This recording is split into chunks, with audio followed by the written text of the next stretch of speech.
Sim, vamos lá. Bom, boa tarde a todos, quase boa noite já também. Meu nome é Daniela Cardoso, eu sou estudante de Engenharia Ambiental na Escola Politécnica aqui da USP. Faço parte da equipe de pesquisadores do GLIP, junto com as minhas queridas colegas e também todos os outros pesquisadores. E hoje eu quero passar aqui para vocês algumas temáticas e a gente vai discorrer aí, através dos próximos minutos um pouco sobre as cidades inteligentes e os desafios da interação urbano-rural pelo viés, pela ideia do Peace Engineering também do Triple X. Primeiramente, eu queria só trazer uma reflexão que quando a gente pensa em cidades inteligentes, a gente foca. É muito comum, né, a gente acabar pensando, ter essa interpretação de que cidades inteligentes, smart cities, são voltadas para o meio digital, são voltadas para a tecnologia. A gente pensa nessa conexão de sensores, conexão de redes, conexão da nuvem mesmo, e é importante a gente entender que é para além disso. Claro, a tecnologia é extremamente importante e a gente vai falar um pouco sobre, mas também é importante entender que para termos cidades inteligentes, precisamos também conectar as pessoas e os ecossistemas daquela região, daquela cidade que a gente quer transformar e realmente conseguir conectá-las, realmente trazer essa importância, trazer um equilíbrio e, de fato, criar a nossa cidade inteligente. Como é que passa? Para baixo? Ah, tá. Obrigada. Então, trazendo agora um pouco do contexto atual da fragmentação territorial no Brasil, a gente tem aqui um mapa com a tipologia. Então, trazemos um pouco dessa questão dos espaços atuais, como está a ocupação do solo, toda essa área verde aí por volta, que são terras, são florestas, realmente áreas verdes, essas regiões mais voltadas para as áreas vermelhas, de fato, e laranja, a gente pode perceber que são centros mais urbanos. E um dado muito interessante que a gente talvez não tenha noção é de que 80% da população brasileira atualmente reside em área urbana. Isso é muita coisa, né? Pensando no nosso território inteiro, a nossa extensão territorial, que é enorme. Então, entender que a maioria das pessoas estão localizadas nesses pontos em vermelho, em laranja, é muito descentralizado. E a partir do momento que a gente entende também, que a gente relembra, né, que a nossa cidade, o nosso meio urbano, ele tem principalmente os polos de universidades, polos de tecnologia, toda a questão de infraestrutura, seja a infraestrutura de saúde, infraestrutura de saneamento, toda essa questão a gente consegue entender um pouco da falta que isso faz nas regiões interioranas e de campo.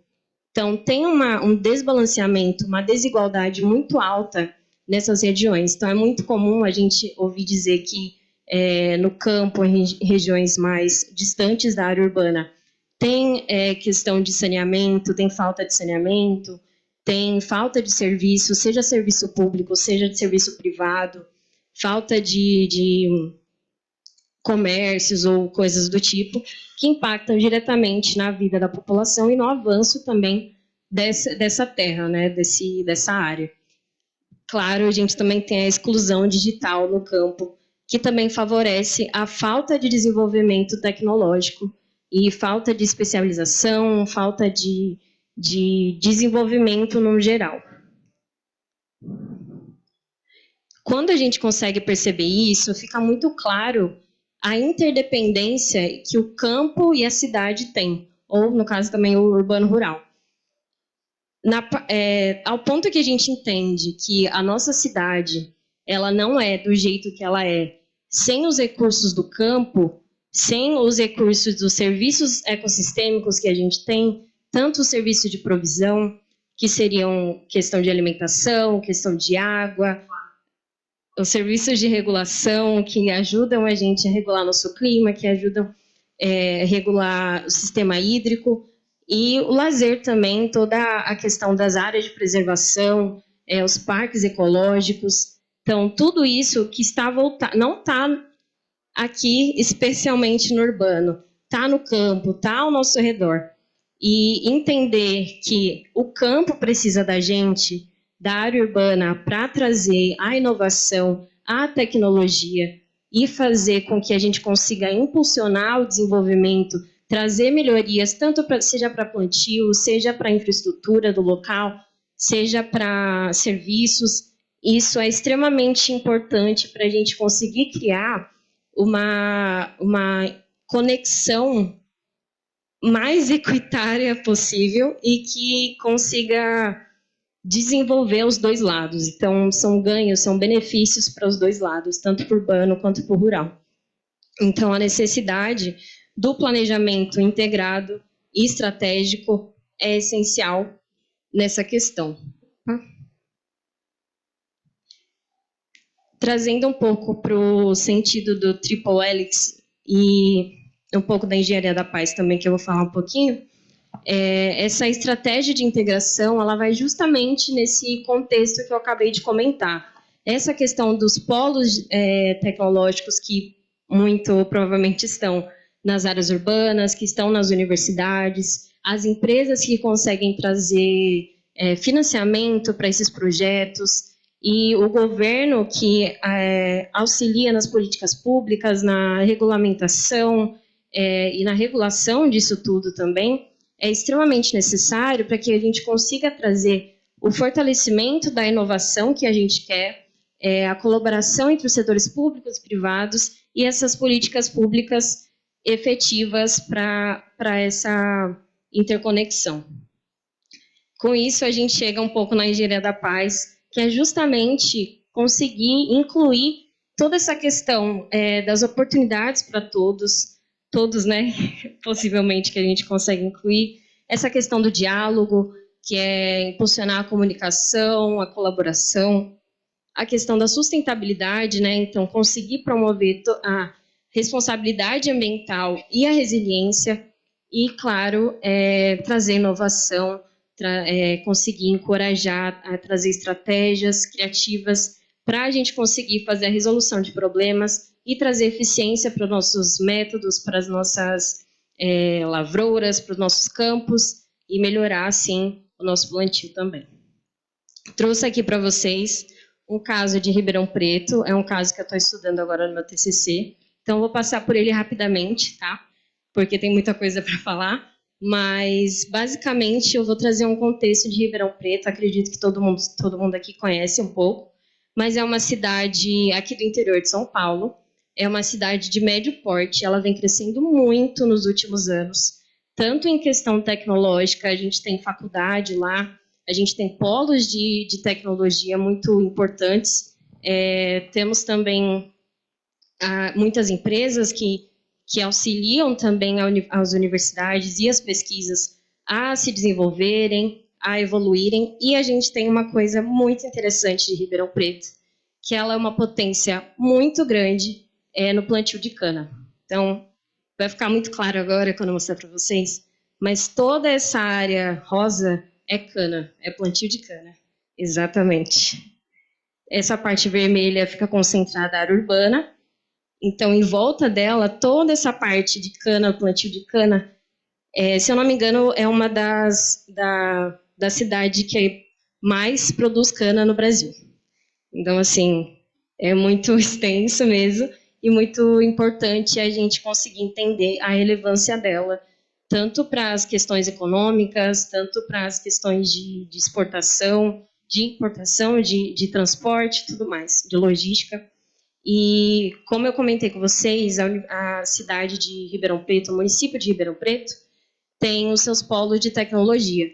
Em conjunto com o governo e com as empresas privadas, eles conseguiram se aprimorar e trazer pesquisas, trazer formas de tratamento, e eles conseguiram, dessa forma, utilizar o recurso da cana e trazer a bioenergia como fonte renovável. Então, a gente não está só usando aquele recurso, como a gente também traz um benefício para ele com o que a gente tem, que é a tecnologia, que é a eficiência. Então, também tivemos a questão da irrigação inteligente, que gera mais eficiência no plantio, aumenta, diminui gastos desnecessários, e também a questão da logística urbana integrada com o campo, que não só gera empregos, não só gera a eficiência do plantio, mas a conexão da população da cidade com o campo também. Então, é uma forma de, além de interligar tudo, deixar mais natural essa ida e vinda de todos, e não só tudo concentrado ali no meio central da cidade. Então, basicamente, ao ponto que a gente entende que a nossa área tem o serviço ecossistêmico que pode variar e que vai variar de acordo com o solo, de acordo com questões geofísicas, de acordo com o tipo de clima, a gente consegue entender e valorizar esse serviço ecossistêmico, como no caso de Ribeirão Preto. Foi a cana, em outras cidades podem ser outras coisas que a gente pode utilizar e melhorar, fazer essa melhora tecnológica, trazer essa eficiência e fazer com que esse ciclo possa fluir nessa cidade, nessa Smart City, e trazer, então, um planejamento estratégico para um uso mais sustentável desse recurso, através também da governança da universidade, das empresas privadas que vão fazer esse implemento, né, que vão estar ali também em conjunto com isso. E, claro, também uma colaboração entre os municípios é uma forma ideal e essencial para que a gente consiga fazer essa circulação de serviço ecossistêmico, fazer com que esses recursos se circulem ao ponto que a gente consegue melhorá-los de forma pontual, né? Então, como cada cidade tem o seu serviço, o seu ponto forte, a gente consegue ajudar todos, né, migrar um pouquinho de cada para conseguir interligá-los. Então, basicamente, entender que a inteligência das cidades está na sua capacidade justamente de cuidar das pessoas, do ecossistema que a gente tem, do serviço ecossistêmico que a gente tem, e a forma como a gente sustenta eles, a forma como a gente trata eles, não só como um recurso que a gente retira, mas também o que a gente repõe, como a gente repõe, o que a gente pode ajudar e beneficiar nessa situação, é que faz realmente que a cidade seja inteligente. Então, tá para além só da tecnologia, tá para além de ser só o ambiente, só o ambiental, e tá para além de ser só o social. É uma conexão inteira que a gente consegue juntar e trazer um equilíbrio aí para a nossa rotina, para o nosso dia e beneficiar a todos.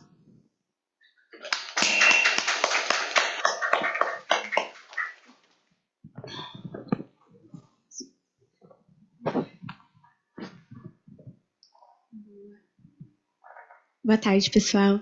Esperar ele colocar o slide. Boa. Quase boa noite, na verdade. Mas boa noite a todos. Eu sou a Radija. Sou também estudante de engenharia ambiental aqui na Poli, estou quase me formando. E eu trouxe um resuminho, na verdade, do meu TCC também, em que, basicamente, eu comecei uma análise crítica da eficiência das negociações climáticas, né? E esse ano a gente tem falado muito de negociação climática, o Brasil tem se posicionado muito, muito mesmo, e justamente porque a COP acontece aqui depois de 30 anos de realização. E eu comecei, né, olhando para o básico. A gente sabe que está acontecendo uma crise climática global, a gente sabe há bastante tempo, e tem todas aquelas grandes manchetes que a gente está sempre olhando, né? O aquecimento global está acontecendo, a elevação do nível do mar está acontecendo, o que a gente está fazendo com isso? Faz muito tempo que a gente está nessa discussão, pelo menos desde que eu me entendo por gente, e qual é o avanço que a gente realmente está tendo, né? E eu comecei justamente com um olhar muito cético, olhando para as COPs como quase que um espetáculo diplomático mesmo, né? Um momento, para mim, logo quando eu comecei essa pesquisa, eu olhei e falei, não faz sentido. A gente se reúne, ficasse 30 anos para discutir sobre negociação climática, sobre a melhoria, né, do cenário climático global, e eu não estou vendo diferença. Todos os anos eu vejo matérias falando que está piorando. E aí eu fui tentar entender o que eram as COPs, fui tentar entender que discussões que estavam acontecendo, e é fato que a COP ela é um instrumento principal, ela é um instrumento de movimentação mundial faz anos, né? E aí eu comecei olhando para os dados. E aí aqui eu trouxe um gráfico que ele faz uma grande sumarização de tudo, né? Tudo que está aumentando não deveria estar aumentando, e tudo que está diminuindo também não deveria estar diminuindo. A gente está vendo a elevação do nível do mar, a gente está vendo diminuição de geleiras, a gente está vendo elevação da temperatura atmosférica, né? E nos próprios relatórios do IPCC, ele faz uma comparação entre o que seria o cenário sem o ser humano e como é o cenário com o ser humano. E esse aumento é por causa da gente mesmo, não tem como negar, né? E aí eu comecei a me aprofundar um pouquinho mais no que estava sendo discutido, então, né? Já que a gente está discutindo tanto, o que é que está discutindo? E é bem interessante quando a gente olha para o histórico, né, dos relatórios do IPCC, que a gente vê o Brasil com um posicionamento muito, muito interessante, que às vezes não é tão cultivado internamente, né? São muitas críticas que a gente tem ao Brasil. E nem sempre a gente lembra que o Brasil ele foi uma das principais lideranças climáticas desde o início da discussão. Mas fato, aconteceu a Eco 92, as COPs foram implementadas, aconteceu o protocolo de Kyoto em 1997, na terceira COP, ele já fazia 5 anos que a gente tinha começado a discussão. E o protocolo de Kyoto, ele foi descredibilizado quase que imediatamente com a não adesão dos Estados Unidos, né? Ali naquele momento, os Estados Unidos era uma grande potência que não aderiu. E logo em seguida começou a discussão, né? Eu também quero me desenvolver economicamente, eu também quero crescer, por que eu tenho que limitar a operação interna ou limitar minhas emissões se os Estados Unidos e o Reino Unido continuam emitindo? Levaram quase 10 anos, né, até a implementação do protocolo de Kyoto, e muito pouco tempo depois já foi considerado que não estava funcionando, então pensar em uma nova solução. Aí mais 10 anos para a gente pensar no Acordo de Paris, né, que também, como o Acordo de Paris ele vem com metas não vinculantes, acaba que cada país decide aonde que vai focar suas energias, né? E isso abre margem para uma grande flexibilidade. Então, apesar das NDCs elas até estarem avançando, a gente vai avançar, claro, aonde está mais fácil da gente avançar primeiro, né? E aí eu sou de 2002 e desde que eu me entendo por gente, eu sei que queimar combustível não é uma coisa muito boa, né? Mas aí foi uma grande surpresa descobrir que só em 2021 que a gente foi falar sobre queimar combustível na COP. Eu fiquei, gente, não é possível, né? E aí entra várias outras questões que podem estar sendo colocadas em pauta aqui. Por que só foi falar em 2021, né? A quem que interessava a gente não estar falando sobre combustíveis fósseis até 2021? E aí a gente entra na COP 30, que é uma COP de implementação, é uma COP para a gente falar, beleza, e agora como que a gente muda isso, como que a gente muda mais rápido? Foram necessários 30 anos até a gente chegar a esse ponto, mas tudo bem. E aí aqui não vou entrar no mérito das discussões que estão rodeando Belém, porque aqui a gente está falando de um histórico de 30 anos que precisa ser respeitado, quanto porque a gente também está falando de cada vez mais um reposicionamento brasileiro nesse cenário, que passou por altos e baixos, todos nós conhecemos, né? Eu fui olhar números, e aí também não ficou muito bom. Olhando para os números, a gente vê cada vez mais um aumento das emissões globais, realmente. Olhando para os números agregados, nos últimos anos eu coloquei até quais foram esses principais pontos de contato na COP, mas a gente continua vendo aumentando. E é necessário dar nomes aos bois, é necessário a gente analisar também quem que mais emitiu, né? Quem que tem o maior histórico de emissões. E dentro da própria COP acontece essa discussão, né? Quem que já conseguiu evoluir economicamente dentro desse contexto. Olhando para a temperatura, a gente segue na mesma discussão. Poxa, no ano passado a gente alcançou a média de 1,6 graus acima. Então, a gente já passou a meta de 1,5. Claro, ainda tem um tempo de interação, esse número ainda pode variar, já variou antes na história, mas a gente está falando que cada vez mais está mais quente, tudo indica que esse ano também vai ser mais quente. A gente está vendo mais desastres ambientais, a gente está vendo ficar mais caro produzir comida. E agora, né? E aí eu apresentei tudo isso numa visão muito desacreditada, assim, completamente pensando, poxa, e agora? O que eu vou fazer? Faço engenharia ambiental, tem muita discussão, mas eu não estou vendo evolução. Apresentei para o Danilo Moura, da Unicef, né? E aí ele olhou para mim e falou, tudo bem, Rádio, mas você parou para pensar no que seria o cenário se a gente não tivesse as COPs? Tipo assim, realmente, o cenário ele não é bom. Mas, será que ele é o pior cenário possível? E realmente não é. O pior cenário possível, e o próprio IPCC traz isso nos seus relatórios, né, é um cenário em que a gente não teve nenhuma movimentação. Então, quando a gente olha para um histórico de 30 anos, continuando falando que está ruim, a gente às vezes esquece de olhar para o que poderia estar pior. Né? Hoje a gente está num cenário intermediário, não é bom, mas poderia ser pior, né? E a gente pode cada vez mais estar olhando para um cenário positivo. Então, eu queria encerrar minha fala trazendo não um olhar pessimista, apesar de ter falado de muita coisa ruim aqui, mas um olhar de autorresponsabilidade, de responsabilidade coletiva, que tanto a universidade, quanto as empresas, quanto o governo tem e tem que ter, de criar cada vez mais espaços de discussão e espaços de pesquisa para que a gente possa tornar cada vez mais os cenários positivos viáveis. E esses cenários positivos, eles vêm justamente de inovação tecnológica. Eu lembro, né, de assistir uma aula em que o professor falou, poxa vida, inovar tecnologicamente significa que a gente está lucrando em cima da diminuição das emissões, né?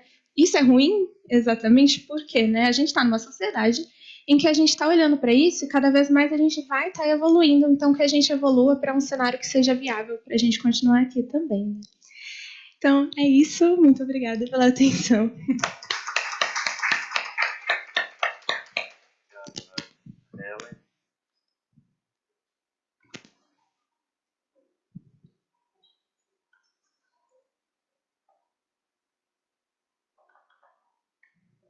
Boa tarde, gente. Última apresentação do dia.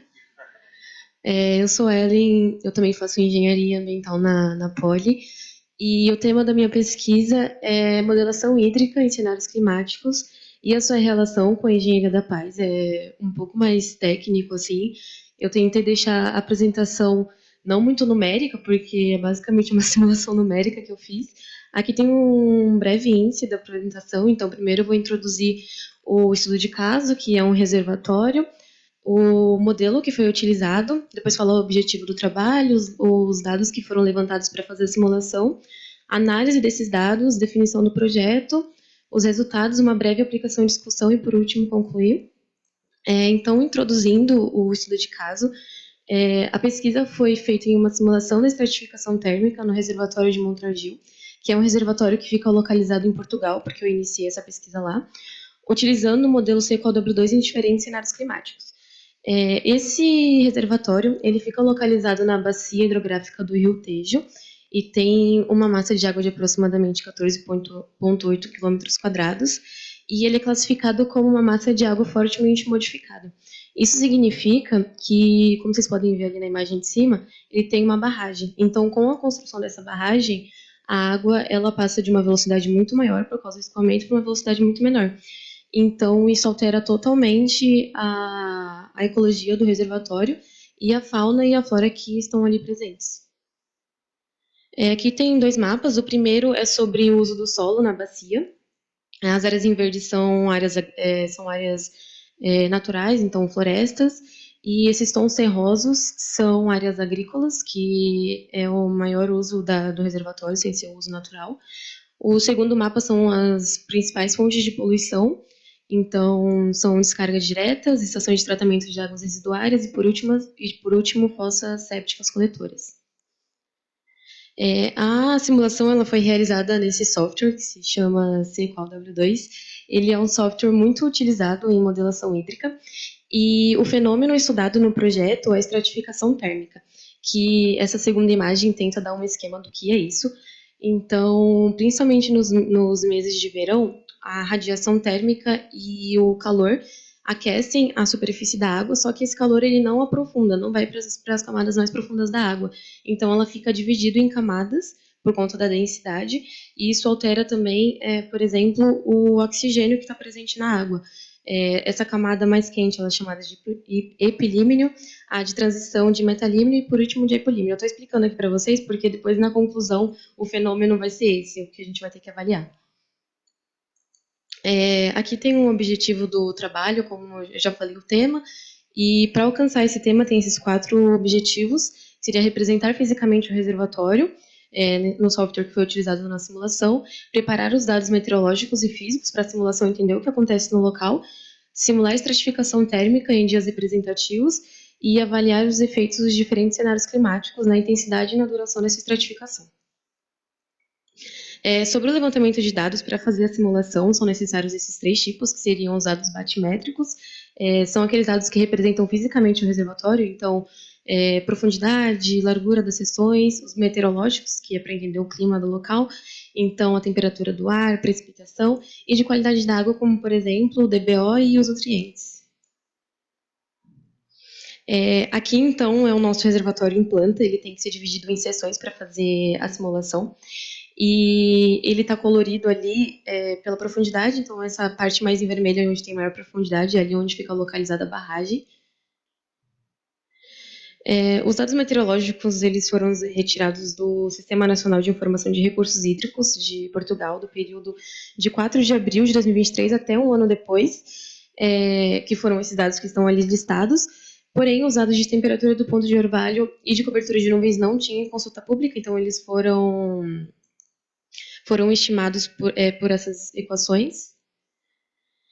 E aqui, só para a gente entender um pouco sobre o clima local, no hemisfério norte, como eu disse, o reservatório ele fica localizado em Portugal, então os meses quentes de verão têm maior temperatura e radiação solar, são ali no meio do ano, e o inverno é chuvoso, então a precipitação ela é mais localizada entre novembro e março.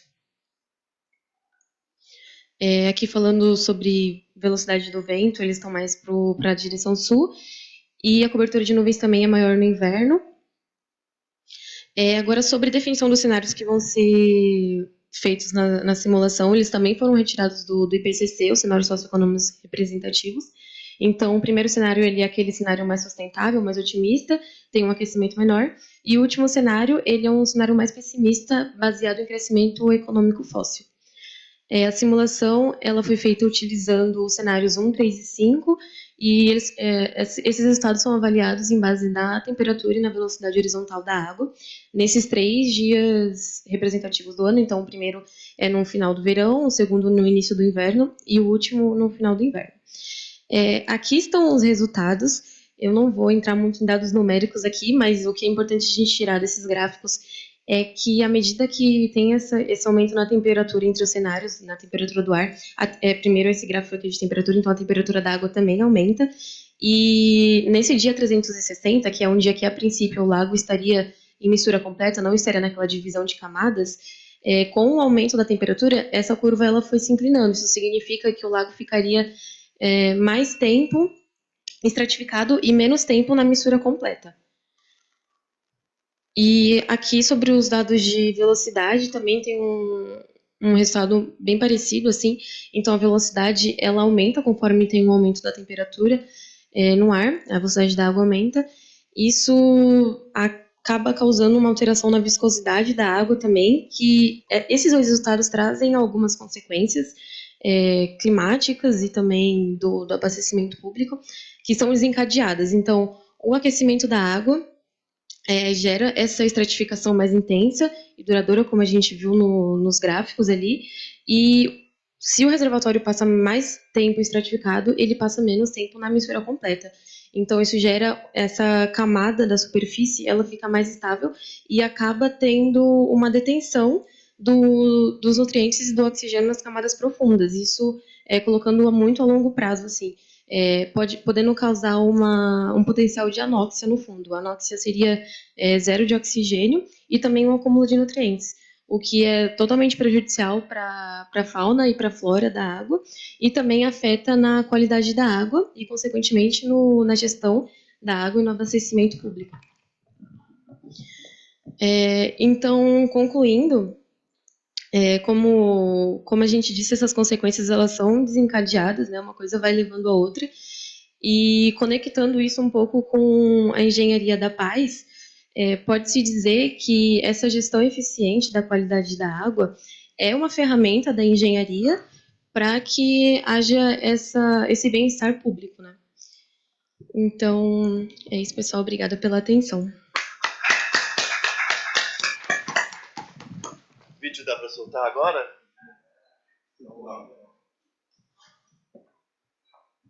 É um vídeo feito para vocês, madrinhas.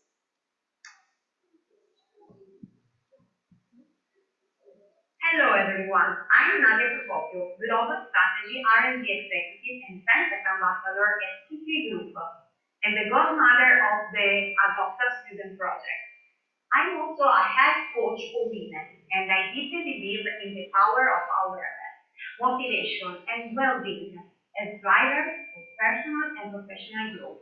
When in 2022 we launched Adopt a Student together with the University of São Paulo and the Global Institute for Peace, our dream was simple yet powerful, to offer talented young women in STEM not just financial aid, but a true opportunity for the future.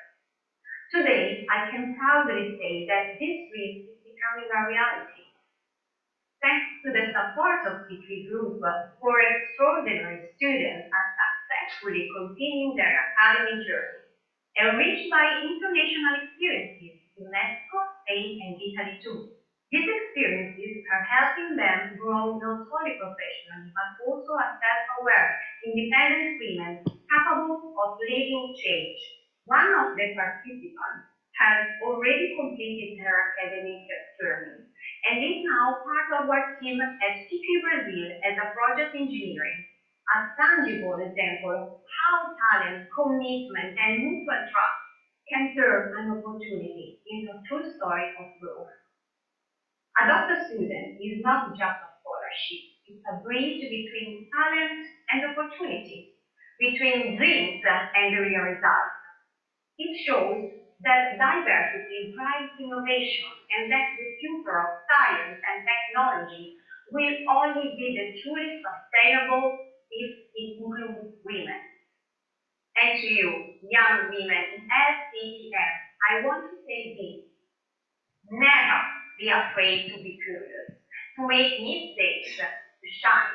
The world needs your vision, your courage, and your passion. Don't let anyone make you feel like you don't belong somewhere. You are the future.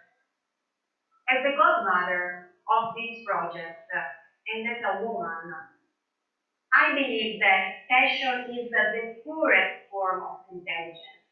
And it is the passion that transforms a dream into real impact. In my work with Femtech, I see every day how technology can become a tool for freedom, health, and awareness for women. That's why I continue to believe, support, and to build, together with you, a future where education, inclusion, and female talent work hand in hand. So, thank you.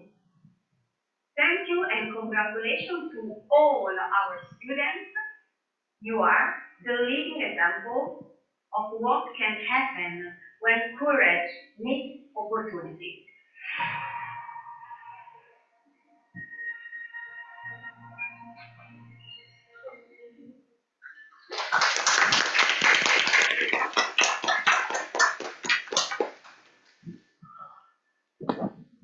A Nádia criou essa surpresa para vocês. Tem algum comentário para elas? Alguma pergunta? Alguma sugestão? Volker. Eu tenho uma pergunta para a primeira, de monoculturas, né? Normalmente nós falamos monoculturas e tem impacto de solo, você precisa pesticidas, você precisa fertilizantes artificiais, né, que é não muito sustentável, mas tem outros manejos para fazer isso, a produtiva agricultura mais sustentável ou a agricultura agrifloresta. Como essa é parte de sua pesquisa e de projeto? Certo. Em Ribeirão Preto, justamente, essa questão dos impactos, eles são levados diretamente para a universidade para conseguir fazer essa remediação. E como eu acabei comentando, pelo menos na minha pesquisa, eu acabei não me aprofundando nessa questão de pesticidas, como fica o solo de fato, né? A minha questão fica mais voltada para os serviços ecossistêmicos e como que a gente reaproveita, entende a demanda e o oferecimento daquele serviço ecossistêmico.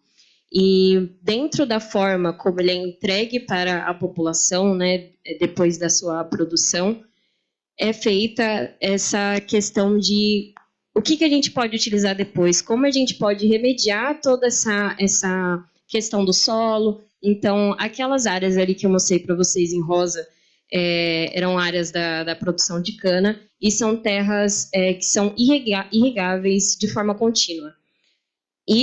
Essa questão da irrigação de forma contínua também auxilia o solo a não ter uma quebra tão grande, tanto dos seus nutrientes, né, a ajudar a continuar a sua produção depois, né, posteriormente, para seguir com o plantio.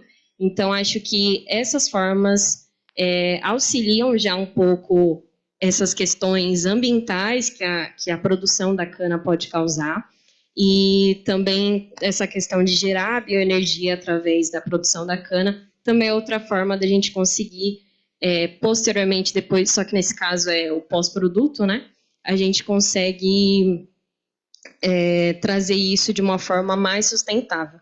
Então, não respondendo tanto a sua pergunta, porque eu não consegui me aprofundar muito nessa questão dos pesticidas e do solo, mas são essas variações e esse tipo de ação, de estratégia, que são utilizadas para talvez mitigar, e eu acho que é exatamente isso que eles têm que fazer mesmo, sabe? Tentar entender ainda mais o tipo do solo, tentar entender ainda mais as técnicas que podem ser utilizadas para ajudar a minimizar qualquer tipo de intervenção ali naquele solo.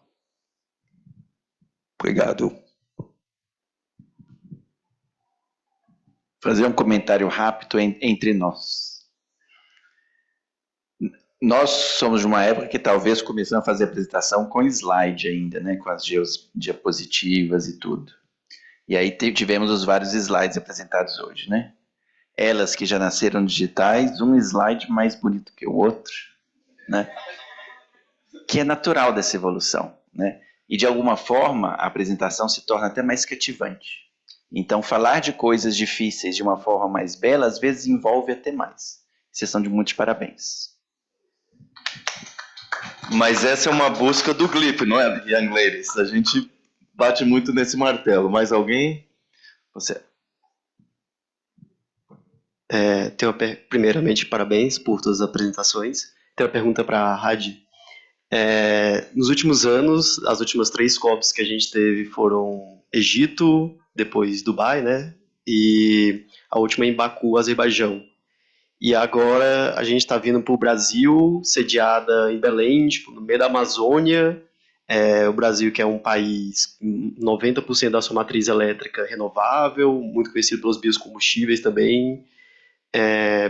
Como você que está pesquisando todo esse histórico das COPs, essa evolução das COPs, como você vê a importância de a gente sair desses países que, não que o Brasil não seja um grande produtor de petróleo, mas que sair desses países que são conhecidos como a principal fonte deles produzir petróleo e vir para o meio da floresta amazônica, trazer toda essa reflexão sobre emissões, sobre neutralidade de carbono, etc. Qual o impacto, nem que seja social, que você consegue ver dessa parte? Boa. Na verdade, esse é um ponto muito interessante, né? Tipo, eu falei bastante sobre como a COP afeta a forma como a gente faz a análise climática. Mas é fato que a COP também é um festival não, mas é um modelo performático de trazer atenção para a tua pauta, né? Então, quando os países asiáticos, grandes produtores de petróleo, puxaram a COP para eles, eles também estavam buscando uma autodefesa, né? O mundo estava falando sobre como biocombustíveis talvez passassem a ser uma solução, sobre cada vez mais energias renováveis, e esses países precisavam defender que a gente tem outras soluções, né?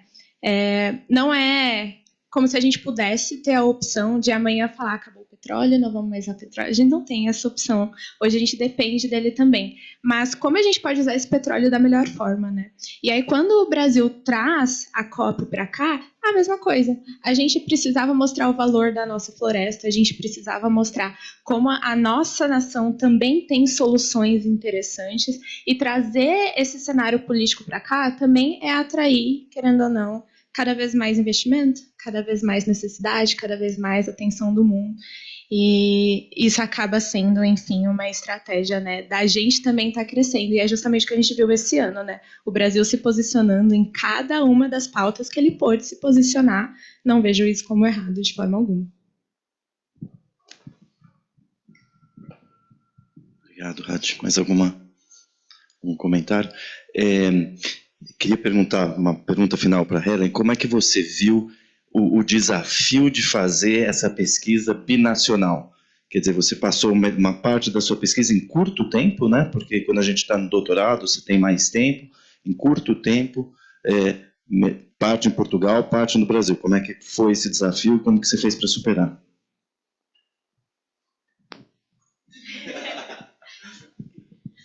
Então, professor, eu acho que o maior desafio não foi só por conta disso, mas eu acho que isso foi uma grande influência, o recolhimento de dados, porque é difícil de encontrar esses dados em consulta pública no geral, assim, e estando lá acho que seria um pouco mais fácil, mas na parte de pegar esses dados eu já estava aqui. Então, também não tive a oportunidade de ir a campo, né, no reservatório, acho que essa era uma parte importante.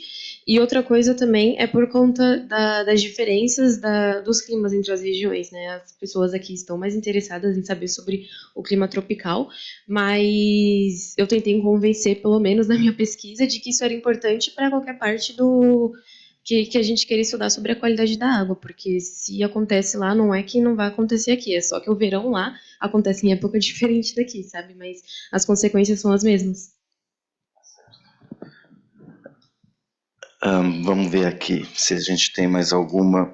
Eu acho que, não sei se a Mariana quer dar alguma dica também para essa coisa de mentoria, desafios. Não, queria parabenizá-las, achei super interessante. Não sei se você vai estar na COP em Belém, eu estarei lá a partir do dia 12, ficarei até o dia 15, eu vou estar num painel sobre seguros climáticos, vou estar moderando esse painel, se você estiver por lá, me procure. E sobre a questão da mentoria, né, enfim, a questão da sustentabilidade, da paz, da COP, né? A COP, ela nada mais é do que o reflexo de um espaço de poder, né? Então, as coisas avançam ou retrocedem conforme a dinâmica, né, geopolítica também. Então, acho que a gente leva tanto tempo para conseguir regulamentar um artigo 6 do Acordo de Paris, não é porque todo mundo está, né, enfim, em casa olhando para o teto, é proposital, né? A gente não tem as NDCs europeias ainda esse ano, porque será? Não é porque você tem alguém lá que não está ligando todo dia falando, pessoal, olha, NDC, tem COP esse ano, precisamos de NDCs, né? Então, acho que esse contexto de olhar de fora, sabe, um zoom out, um zoom in, é muito interessante. E quanto mais pesquisadoras mulheres a gente tiver nessa pauta, eu acho que contribui essa diversidade de gênero também para outros olhares, né, e para enriquecer tanto a academia, obviamente, mas também o mercado privado e o governo com outros olhares e outras visões. Parabéns. Muito obrigado. Bom, isso dito, passamos por uma jornada de 2 dias aqui com temas diversos, contribuições tão relevantes. Eu agradeço a todos e todas que contribuíram a mais um fórum. Agora nós vamos ao nosso próximo desafio, que vai ser mais fácil do que foi o último, né, que era degravar as palestras há 3 anos atrás. Agora a inteligência artificial vai fazer isso por nós. Porque a gente fez isso manual, então isso vai ocorrer de uma forma muito mais rápida e vai se transformar, então, numa publicação de uma forma muito mais intensa, muito mais rápida e com temas tão relevantes. E não sei se o professor Reginaldo quer falar alguma coisa também, em nome do GLIP, está tudo certo. Obrigado a vocês e tenham um excelente fim de semana. Venham amanhã. Amanhã nós teremos também, nessa semana que estamos aqui conversando, a Orquestra Sinfônica no Auditório Camargo Guarnieri, aqui do lado. A OSUSP faz 4 apresentações da série Torre do Relógio por ano. A de amanhã é dedicada ao GLIP. E nós teremos aí com as nossas contribuições das nossas colaboradoras indígenas, a lenda da Aranha Encantada, Basnepuru, animada através de inteligência artificial e com uma composição original da USP. Então, o repertório vão ser 5 peças que passam por 3 séculos, desde a 9ª de Beethoven, todas destinadas à paz mundial, e se conclui, então, com o nosso Basnepuru, né? Tudo isso rumo à COP30, acho que nós nos veremos lá, então, estarei lá também. E amanhã, às 15 horas, começa o programa na USP e às 16 a orquestra. Então, todas e todos estão convidados e convidadas. Espero vê-los e vê-las lá amanhã. E um bom fim de semana, uma boa sexta-feira. Tchau, tchau.